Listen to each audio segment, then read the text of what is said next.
আমাদের সেই প্রিয় আল্লাহর গোলাম বিশ্বনন্দিত মুফাসসিরে কোরআন আল্লামা দেলওয়ার হোসেন সাঈদী নাওয়ারাল্লাহু মারকাদাহু ওয়া জাআলাল জান্নাতা মাসওয়াহু, তিনার স্বপ্ন ছিল কি? সেই স্বপ্নর কথাও তো আসবে। আল্লামা সাঈদীর স্বপ্ন ছিল দুইটা। আওয়াজ দিয়ে বলেন, সাঈদী সাহেবের স্বপ্ন ছিল কয়টি? দুইটি। এক নম্বর স্বপ্ন ছিল শাহাদাতের মৃত্যু, আল্লাহ পাক তাকে শহীদ হিসাবে কবুল করেছেন। দুই নম্বর সাঈদী সাহেবের স্বপ্ন ছিল বাংলার জমিন ইসলাম কায়েম হোক, আল্লাহর কোরআনের রাজ কায়েম হোক। আল্লাহর কোরআনের রাজ এখনো কায়েম হয়নি। অতএব সাঈদী সাহেবের সেই রেখে যাওয়া কাজ আমাদেরকে বাস্তবায়ন করতে হবে। আল্লামা সাঈদী তো সেই সাঈদী ছিলেন, উনি ইসলামকে বিজয় করার জন্য নিজের জীবনের ঝুঁকি নিয়েছিলেন। আল্লামা সাঈদী যখন ইসলামী আন্দোলনের পক্ষে বক্তব্য দিতেন, আল্লামা সাঈদীকে লক্ষ্য করে 5 বার গুলি করা হয়েছিল। আল্লামা সাঈদী তিনি চুপ থাকেন নাই, বরং চট্টগ্রামের সেই 80-র দশকে চট্টগ্রামের প্যারেড ময়দানে লাখো জনতার সামনে বলেছিলেন, শোনেন মুসলমানেরা, আমার উপরে যেভাবে আক্রমণ করা হচ্ছে, আমার উপরে যদি হামলা করা হয় আর আল্লাহ রাব্বুল আলামিন যদি আমার শাহাদাতের মৃত্যু নসিব করে, আল্লাহর কাছে আমার দোয়া থাকবে, আয় আল্লাহ আমার রক্ত লেলিহান শিখা হয়ে এই জালেমদের জ্বালিয়ে পুড়িয়ে ছারখার করে বাংলার জমিনে কালিমার পতাকা উড্ডীন করে দিও। এই হচ্ছে আল্লামা সাঈদী। আওয়াজ দিয়ে বলুন ঠিক কিনা? আল্লামা সাঈদীর বক্তৃতার মধ্যে আপনি একটা বক্তব্য দেখান যে একজনকে গালি দিয়েছে, একজনকে কর্কশ ভাষায় মানুষকে কষ্ট দিয়ে কথা বলেছে, দেখান আপনি। সাঈদীকে মডেল মানবেন আর মঞ্চে এসে মানুষদেরকে গালাগালি করবেন, এর নাম দাওয়াতি মিশন নয়। আওয়াজ দিয়ে বলুন ঠিক কিনা? আল্লাহ বলছেন, আমার জিকির করবে না, কোরআন পড়বে না, কোরআন শুনবে না, আমার জিকির যারা করবে না, আমার তাসবিহ যারা পড়বে না, আমাকে যারা স্মরণ করবে না, আল্লাহ পাক বলছে আমি আল্লাহ পাক তাদের দুনিয়ার জীবনটাকে আমি আল্লাহ সংকীর্ণ করে দেব। দুনিয়ার জীবনটা আমি আল্লাহ তার অশান্তিময় করে দেব। তার টাকা থাকবে, গাড়ি থাকবে, বাড়ি থাকবে, কিন্তু তার জীবদ্দশায় কোনো শান্তি থাকবে না। তার বাস্তব প্রমাণ হলো আমাদের দেশের একজন ব্যারিস্টার, নাম তার ব্যারিস্টার সুমন। উনি তো এমপি হয়ে সংসদে গেল, উনি আল্লাহর জিকির ভুলে গিয়েছিল, আল্লাহর ভয় করা ভুলে গিয়েছিল, আলেমদেরকে মানুষ হিসাবে মানত না। আল্লামা মামুনুল হক সহ যারা ভাস্কর্যের বিরুদ্ধে আন্দোলন করলো, ওই আলেমদেরকে রাজাকার আল বদর বলেছিল। এমনকি জাতীয় সংসদে যাওয়ার পর উনি বলেছিল, মাননীয় স্পিকার, যেই চেয়ারে আল্লামা সাঈদী জাতীয় সংসদের যেই চেয়ারে সাঈদী সাহেব বসেছিল, ওই চেয়ারটাও আমি বসতে চাই না।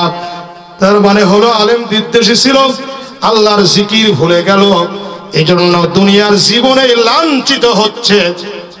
গ্রেপ্তার হওয়ার পর পচা ডিম খাচ্ছে এবং মানুষের আক্রমণের শিকার হচ্ছে। এটা আল্লাহর জিকির না করা, আল্লাহকে স্মরণ না করার পরিণতি। আওয়াজ দিয়ে বলুন ঠিক কিনা? এত মাতব্বরি করো না।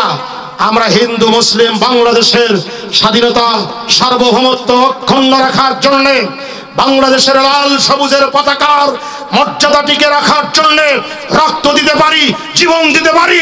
বাংলাদেশের 1 ইঞ্চি মাটি কাউকে দেওয়া হবে না। আর একটা ফেলানির লাশ আমরা বাংলার তারকারায় দেখতে চাই না। কারা কারা প্রস্তুত আছেন বাংলার স্বাধীনতাকে টিকে রাখার জন্য? হাত তুলে দেখা। সম্মানিত ভাইরা, আমি আপনাদের সামনে আলোচনা করার জন্য কোরআনুল কারীম 30 পারার ছোট্ট একটি সূরা, সূরা নাসর আমি তেলাওয়াত করেছি, সেখান থেকে আলোচনা করব ইনশাআল্লাহ। এখন সূরা নাসরটি হচ্ছে কোরআনুল কারীমের ছোট্ট একটি সূরা। এই সূরার মধ্যে আয়াত আছে 3টি, রুকু আছে 1টি। সূরাটি মদিনায় নাজিল হয়েছিল। এই সূরাটি এমন একটি সূরা, কোরআন শরীফের 4 ভাগের 1 ভাগ। সূরা নাসর কোরআন শরীফের কয় ভাগের 1 ভাগ? 4 ভাগের 1 ভাগ। অর্থাৎ এই সূরা নাসর যদি আমি আর আপনি আর পুরুষ নারী, আমার বাবনরা যারা পর্দার আড়ালে আছে, আপনারাও শুনেন, এই ওয়াজ কিন্তু আপনাদের জন্য, আমাদের জন্য, সকলের জন্য। এই সূরা নাসর যদি পুরুষ মহিলা ইমানদার নারী পুরুষ আমরা যদি 4 বার তেলাওয়াত করি সূরা নাসর, ইজা জা নাসরুল্লাহি ওয়াল ফাত, এই সূরাটি যদি আমরা 4 বার তেলাওয়াত করি, আল্লাহর ফেরেশতারা আমাদের আমলনামায় সঙ্গে সঙ্গে 1 খতম কোরআন পড়ার সওয়াব লিখে দেবে। আর একটু জোরে বলেন সম্মানিত ভাইরা, এই সূরা নাসর হচ্ছে অত্যন্ত মর্যাদা সম্পন্ন একটি সূরা। এই সূরা নাসরের বিষয়বস্তুটা কি, এর মধ্যে কি বিষয় আল্লাহ আলোচনা করেছেন? এর মধ্যে আলোচ্য বিষয় হচ্ছে মানুষ যখন বিজয় হবে, ব্যক্তিগত জীবনে, পারিবারিক জীবনে, সামাজিক জীবনে, অর্থনৈতিক জীবনে, সাংস্কৃতিক জীবনে, রাজনৈতিক জীবনে, জীবনের প্রতিটি সেক্টরে হোক অথবা জীবনের একটি সেক্টরে হোক, এক কথায় মানুষ যখন বিজয় হবে, মানুষ যখন সফল হবে। ধরেন একটা ছেলে দীর্ঘ 10-12 বছর লেখাপড়া করেছে, এসএসসি পরীক্ষা দিয়েছে, দাখিল পরীক্ষা দিয়েছে, ভালো রেজাল্ট হয়েছে। ভালো রেজাল্ট হলে কি করতে হবে? দীর্ঘদিন লেখাপড়া করার পর ভালো চাকরি হয়েছে, ভালো চাকরি হলে কি করতে হবে? দীর্ঘদিন ব্যবসা করার পর ব্যবসায় ভালো উন্নয়ন হয়েছে, ব্যবসায় ভালো উন্নয়ন হলে কি করতে হবে? দীর্ঘদিন চাষ করার পর মাঠে ফসল ভালো হয়েছে, মাঠে ফসল ভালো হলে কি করতে হবে? আপনার একটা ভালো জামাই হয়েছে, কি করতে হবে? সর্বোপরি ইসলামের বিজয় যখন আসবে, কল্যাণ যখন আসবে, আমার যখন কোনো খুশির সংবাদ আসবে, তখন আপনার কি করতে হবে? এক কথায় সফলতা যখন আসবে, ধরেন একজন মানুষ ভোট করে মেম্বার হয়েছে, মেম্বার হওয়ার পরে কি করতে হবে? একজন মানুষ চেয়ারম্যান হয়েছে, চেয়ারম্যান হওয়ার পরে কি করতে হবে? একজন মানুষ উপজেলা চেয়ারম্যান হয়েছে, উপজেলা চেয়ারম্যান হওয়ার পরে কি করতে হবে? একজন মানুষ এমপি হয়েছে, এমপি হওয়ার পরে কি করতে হবে? একজন মানুষ প্রধানমন্ত্রী হয়েছে, প্রধানমন্ত্রী হওয়ার পরে কি করতে হবে? এক কথায় মানুষ যখন সফল হবে, মানুষ যখন বিজয় হবে, মানুষের জীবনের যখন উন্নয়ন হবে, ইসলামের যখন উন্নয়ন হবে, তখন আমাদের কি করতে হবে? আল্লাহ পাক এই সূরার মধ্যে বলে দিয়েছে। আরেকবার বলেন মারহাবা। আমরা মনে করি 2024 সালের 5ই আগস্ট এটাও একটা বিজয়, এটাও একটা সফলতা। আরো জোরে বলেন ঠিক কিনা? এই বিজয়, এই ধরনের বিজয়, এই ধরনের সফলতা যখন আসবে, তখন আমাদের 5টি কাজ করতে হবে। আওয়াজ দিয়ে বলেন কয়টি কাজ করতে হবে? 5টি। উন্নয়ন যখন হবে, বিজয় যখন হবে, সফলতা যখন আসবে, খুশির সংবাদ যখন আসবে, তখন 5টি কাজ করতে হবে।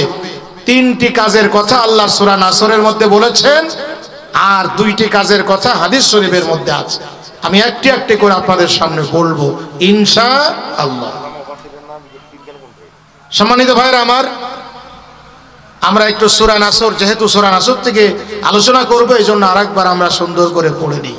পড়ে না আউযু বিল্লাহি মিনাশ শাইতানির রাজীম। বিসমিল্লাহির রাহমানির রাহিম। ইযা জাআ নাসরুল্লাহি ওয়াল ফাত ورأيت الناس يدخلون في دين الله أفواجا فسبح بحمد ربك واستغفر إنه كان توابا। আল্লাহ রাব্বুল আলামিন 30 কোরআনুল কারীমের 30 পারার সূরা নাসরের ভিতরে বলছেন, আল্লাহর নবীকে আল্লাহ পাক লক্ষ্য করে বলছেন, ও আমার হাবিব, ও আমার নবী, যখন আল্লাহর সাহায্য এবং বিজয় আসবে, যখন আল্লাহর সাহায্য এবং বিজয় আসবে, এবং দলে দলে মানুষ ইসলামের পতাকা তলে আসবে, তখন আপনার দায়িত্ব হবে, তখন আপনার কাজ হবে, আপনি আল্লাহর তাসবিহ পড়বেন এবং ইস্তেগফার পড়বেন, আল্লাহর তাসবিহ পড়বেন এবং আল্লাহর প্রশংসা আদায় করবেন এবং বেশি বেশি ইস্তেগফার পড়বেন। আওয়াজ দিয়ে বলুন সুবহানাল্লাহ। নিশ্চয় আল্লাহ পাক তওবাকারীকে পছন্দ করেন। এই সূরার মধ্যে আল্লাহ পাক বললেন, ও নবী, যখন আপনার বিজয় আসবে, ইসলামের বিজয় আসবে, দলে দলে মানুষ ইসলামের মধ্যে প্রবেশ করবে, দলে দলে ইসলামী আন্দোলনে যোগদান করবে, ইসলামের জোয়ার যখন বন্যা যখন বয়ে যাবে, ইসলামের জোয়ার যখন উঠবে, তখন আপনার কাজ হচ্ছে আপনি আল্লাহর জিকির করবেন, আল্লাহর তাসবিহ পড়বেন এবং আল্লাহর প্রশংসা করবেন এবং ইস্তেগফার পড়বেন। অহংকার করবেন না। আওয়াজ দিয়ে বলুন আল্লাহু আকবার। বিজয় আসলে পরে অনেকে অহংকারের ঠেলায় উন্মাদ হয়ে যায়। বিজয় দিবস পালন করে গান বাজনা করে, পুতুল নাচ করে, যাত্রা করে বিজয় দিবস পালন করে। বিজয় দিবস পালন করে বিভিন্ন মূর্তির গলায় মালা দিয়ে। আমরা ইতিপূর্বে দেখেছি যারা বিজয় হয়েছিল 15 বছর, যারা মনে করেন সে যেভাবেই হোক বিজয় হয়েছিল, তারা অহংকার করেছিল, মানুষকে মানুষ হিসাবে মনে করত না, আলেমদের মূল্যায়ন করত না, আলেমদের রাজাকার বলতো, দাড়িওয়ালা টুপিওয়ালা দেখতে পেত না। 5 জন দাড়িওয়ালা টুপিওয়ালা এক জায়গায় যদি হতো, বলতো জঙ্গিবাদের প্রশিক্ষণ দিচ্ছে ইত্যাদি ইত্যাদি বলে অহংকার করত। আওয়াজ দিয়ে বলুন ঠিক কিনা? আল্লাহ বলছে না, বিজয় আসার পরে অহংকার করা যাবে না। বিজয় আসলে পারে, সফলতা আসলে পারে, যে কোনো দিক থেকে সফলতা আসলে পারে, আল্লাহ পাক বলছে আল্লাহর জিকির করতে হবে। এই কথা কিন্তু আল্লাহ শুধু নবীকে বলছেন না, বরং আমাদেরকেও বলছে, বিজয় যখন আসবে, সফলতা যখন আসবে, তখন তোমরা আল্লাহর জিকির করবে, আল্লাহর তাসবিহ পড়বে। সম্মানিত ভাইরা আমার, আল্লাহ রাব্বুল আলামিনের নবী বলেছেন কোন তাসবিহ পড়বে, তাও তিনি বলে দিয়েছেন। আল্লাহ নবী বলেছেন, শোনো আমার উম্মতেরা, তোমরা বেশি বেশি করে এই তাসবিহটা পড়বে, সুবহানাল্লাহি ওয়া বিহামদিহি সুবহানাল্লাহিল আযীম। আল্লাহর নবী বলেছেন, যেই ব্যক্তি 100 বার সুবহানাল্লাহি ওয়া বিহামদিহি সুবহানাল্লাহিল আযীম 100 বার এই তাসবিহ পড়বে, আল্লাহর নবী বলেছেন সেই ব্যক্তির যদি সমুদ্রের ফেনা পরিমাণও গুনাহ হয়, আল্লাহ পাক তার সব গুনাহগুলো মাফ করে দেবে। আওয়াজ দিয়ে বলুন সুবহানাল্লাহ। পাখির গানে গানে, হাওয়ার তানে তানে, ওই নামেরই সুর শোনা যায়, হলে পাগল পারালা ইলাহা ইল্লাল্লাহ, লা ইলাহা ইল্লাল্লাহ, লা ইলাহা ইল্লাল্লাহ মুহাম্মাদুর রাসূলুল্লাহ। আল্লাহুম্মা সাল্লি আলা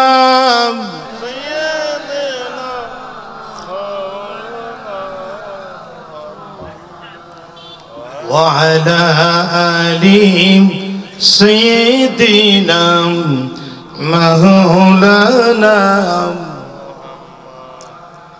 আমার ভাইরা, আল্লাহ পাক আমাদেরকে ডাক দিয়ে বলছেন, ও পৃথিবীর মানুষেরা, যখন আল্লাহর সাহায্য এবং বিজয় আসবে, সফলতা আসবে, তখন তোমরা আল্লাহর জিকির করবা। আল্লাহর কাছে আমরা প্রশ্ন করছি, রব্বুল আলামিন, আমরা যদি তোমার জিকির করি, যদি তোমার তাসবিহ পড়ি, তাহলে আমাদের লাভ কি হবে? আল্লাহ বলছে শোনো বান্দা লাভ কি হবে, ফাযকুরুনি আযকুরকুম ওয়াশকুরুনি ওয়ালা তাকফুরুন। আল্লাহ বলছে আমার জিকির যদি করো, আমার তাসবিহ যদি পড়ো, আমার জিকির যদি করো, আমাকে স্মরণ যদি তোমরা করো, আমি আল্লাহ তোমাদেরকে স্মরণ করব। আমার জিকির যদি তোমরা করো, আমি আল্লাহ তোমাদের জিকির করব। কোন বান্দা যদি আল্লাহর দিকে আধাত পরিমাণ এক বিঘত পরিমাণ এগিয়ে যায়, আল্লাহ পাক বান্দার দিকে এক হাত পরিমাণ এগিয়ে আসে। কোন বান্দা যদি আল্লাহর রহমতের দিকে হেঁটে হেঁটে যায়, আল্লাহ পাকের রহমত বান্দার দিকে দৌড়ে দৌড়ে চলে আসে।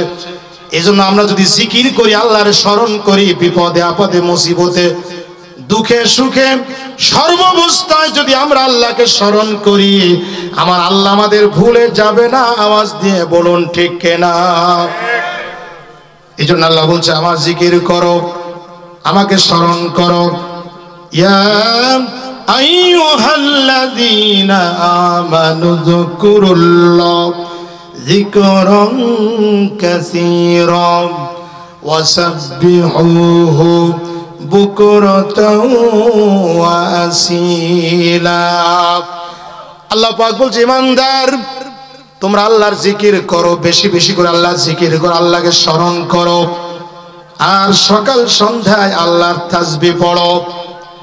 যদি আমরা আল্লাহর জিকির না করি, যদি আমরা আল্লাহকে স্মরণ না করি, মনে রাখবেন যে ব্যক্তি আল্লাহকে জিকির করে, আল্লাহকে স্মরণ করে, সে তো সুদ খেতে পারে না, ঘুষ খেতে পারে না, মদ খেতে পারে না, দুর্নীতি করতে পারে না, দেশের টাকা বিদেশে পাঠাতে পারে না।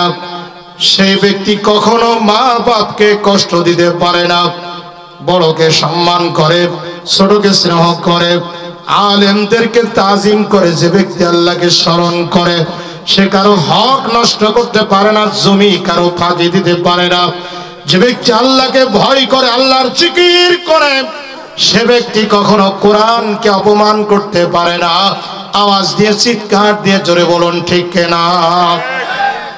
সম্মানিত ভাইরা আমার, যে ব্যক্তি আল্লাহর জিকির করবে না, আল্লাহকে স্মরণ করবে না, আল্লাহ পাক তাদের ব্যাপারে বলছেন ওয়ামান আ'রাদা আন যিকরি ফাইন্না লাহু মাঈশাতান যানকা ওয়া নাহশুরুহু ইয়াউমাল কিয়ামাতি আ'মা। আল্লাহ বলছে যে ব্যক্তি আমার জিকির করবে না, আমাকে স্মরণ করবে না, আমাকে ডাকবে না, এই যে কোরআন শোনা, কোরআন পড়া, কোরআন বুঝা, কোরআন তেলাওয়াত করা, এটাও কিন্তু শ্রেষ্ঠ একটা জিকির। আওয়াজ দিয়ে বলুন ঠিক কিনা? এই যে কোরআন শুনছেন আপনারা, আল্লাহকে ভয় করছেন, এটাও কিন্তু আল্লাহর জিকির। আল্লাহ বলছেন আমার জিকির করবে না, কোরআন পড়বে না, কোরআন শুনবে না, আমার জিকির যারা করবে না, আমার তাসবিহ যারা পড়বে না, আমাকে যারা স্মরণ করবে না, আল্লাহ পাক বলছে আমি আল্লাহ পাক তাদের দুনিয়ার জীবনটাকে আমি আল্লাহ সংকীর্ণ করে দেব। দুনিয়ার জীবনটা আমি আল্লাহ তার অশান্তিময় করে দেব। তার টাকা থাকবে, গাড়ি থাকবে, বাড়ি থাকবে, কিন্তু তার জীবদ্দশায় কোনো শান্তি থাকবে না। তার বাস্তব প্রমাণ হলো আমাদের দেশের একজন ব্যারিস্টার, নাম তার ব্যারিস্টার সুমন। উনি তো এমপি হয়ে সংসদে গেল, উনি আল্লাহর জিকির ভুলে গিয়েছিল, আল্লাহর ভয় করে ভুলে গিয়েছিল, আলেমদেরকে মানুষ হিসাবে মানত না। আল্লামা মামুনুল হক সহ যারা ভাস্কর্যের বিরুদ্ধে আন্দোলন করলো, ওই আলেমদেরকে রাজাকার আল বদর বলেছিল।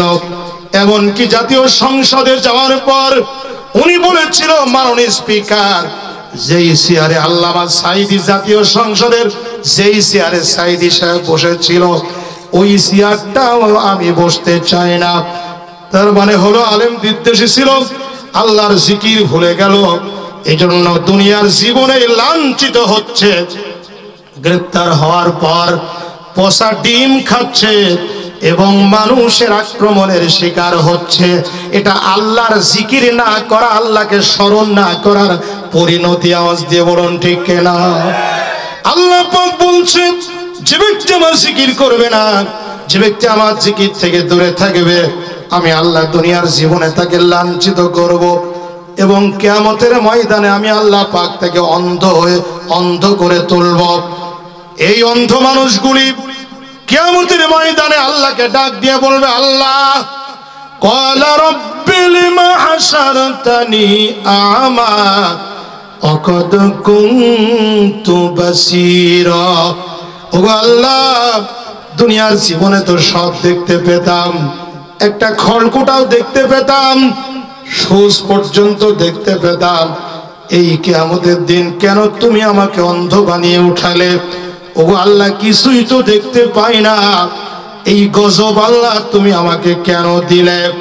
আল্লাহ পাক ওই নাফরমানকে, গুনাহগারকে আল্লাহ পাক, ওই কোরআনের দুশমন আল্লাহ দুশমনদেরকে আল্লাহ পাক ডাক দিয়ে বলবেন, ক্বালা কাযালিকা আতাতকা আয়াতুনা ফানাসিতাহা ওয়া কাযালিকাল ইয়াউমা তুনসা। আল্লাহ বলবেন, নাফরমান, আমার কোরআন তোমরা পড়ো নাই, আমার জিকির করো নাই, আমার আয়াত তোমরা পড়ো নাই, আমার কোরআন তোমরা মানো নাই, আমি আল্লাহর জিকির তোমরা করো না, আমি আল্লাহর জিকির থেকে, কোরআন থেকে তোমরা মুখটা ফিরিয়ে নিয়েছিলে, এই জন্য আমি আল্লাহ পাক তোমাদেরকে অন্ধ বানিয়েছি। শোনেন আল্লাহর বান্দারা, কোরআন বিরোধী মানুষ, আল্লাহ বিরোধী মানুষ, রসুল বিরোধী মানুষ, আল্লাহর কোরআন ইসলাম বিরোধী মানুষ ওই কিয়ামতের দিন শুধু অন্ধ হয়ে উঠবে না, বরং ওই অহংকারীরা আল্লাহর জান্নাতেও যেতে পারবে না। একটু বলেন ঠিক কিনা? আরো জোরে বলেন ঠিক কিনা? অহংকার করে যারা, অহংকার তো আল্লাহর চাদর, যারা অহংকার করে তারা আল্লাহর চাদর নিয়ে টানাটানি করে, আল্লাহ বলছে অহংকারীরা জান্নাতেও যেতে পারবে না। ইন্নাল্লাযীনা কাযযাবু বিআয়াতিনা ওয়াস্তাকবারু আনহা লা তুফাত্তাহু লাহুম আবওয়াবুস সামাই ওয়া লা ইয়াদখুলুনাল জান্নাহ হাত্তা ইয়ালিজাল জামালু ফি সাম্মিল খিয়াত। আল্লাহ বলে, নিশ্চয় যারা কোরআন থেকে মুখ ফিরিয়ে নেয়, কোরআন থেকে মুখ ফিরানোর একটা অর্থ হলো কোরআনের মাহফিল না শুনে যারা সাত দোকানের সময় কাটায়, কোরআনের মাহফিল না শুনে যারা মেলা হয়েছে মেলায় যারা সময় কাটায়, এমন লোক আওয়াজ দিয়ে বলেন এই অঞ্চলে আছে কি নাই? এসেছে মাহফিল শুনতে, মাহফিলে 1 ঘন্টাও বসে না, 3 ঘন্টা শুধু মেলায় ঘুরে ফিরে বাড়ি যায়। আপনাকে কেন পেঁয়াজে বড়া খেতে হবে ওখানে? কেন পাপড় ভাজা খেতে হবে? কেন আপনাকে কসমেটিক্স ওখান থেকে কিনতে হবে? শুনুন আল্লাহর বান্দারা, পাপড় ভাজা, পেঁয়াজ ভাজা, বাদাম ভাজা, কসমেটিক্স আপনি কিন্তু ডোমার বাজারে গেলেও পাবেন, নীলফামারীতেও পাবেন, কিন্তু কোরআনের মাহফিল এখানে 1 বছর পরে আর 1 বছরের মধ্যে কিন্তু এই জায়গায় আর একটা মাহফিল হবে না। আর একবার জোরে জোরে বলুন ঠিক কিনা?